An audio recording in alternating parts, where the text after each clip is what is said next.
Okay, is trying to roll the racket over the ball a good idea for topspin? True or false? What would you say?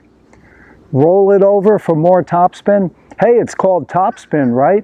So that means I have to come over the top of the ball or hit the top of the ball? No, that's not what you need for topspin. Topspin basically means that the top of the ball is spinning forward. Okay, you're making the ball spin forward. Now you get that from a low to high swing, okay, and you're hitting the equator of the ball, that imaginary line around the center of the ball, and your racket is moving from low to high. That brushing action is going to give you the forward spin. This is going to give you a lot of errors and a lot of inconsistency. You don't want to think this. As a matter of fact, if you watch some slow-mo films of Roger Federer hitting his forehand, you'll clearly see he's closed at the low point of the backswing, okay, the racket face. He comes up, he makes contact, the racket is absolutely vertical, all right, straight up and down. Now, what he does after contact is this. There's no rolling over. He just simply keeps going up with the racket. Now, if he hit it here, the ball's gone, okay? Here's what his racket does after that. It just keeps going up because he's getting the brushing as he goes up. Now, once he gets through the shot to about here, he's about a half a foot or a foot past the contact point, then his racket will, his wrist and forearm will roll over and come across on his finish. But you don't see him trying to do that in the contact area.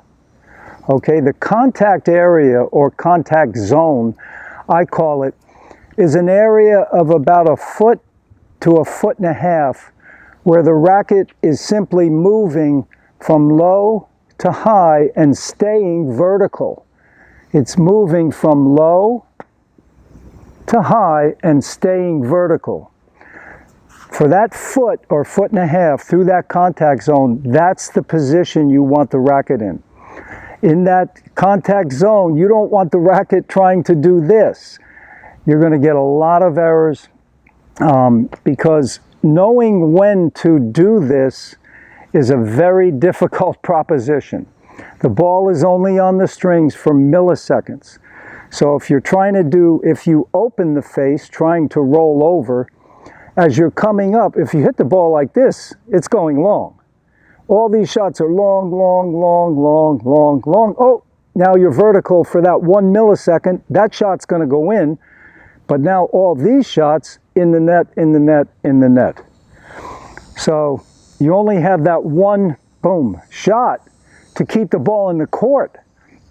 So, and I know it can get confusing because when you watch the pros play, you see that wrist doing this.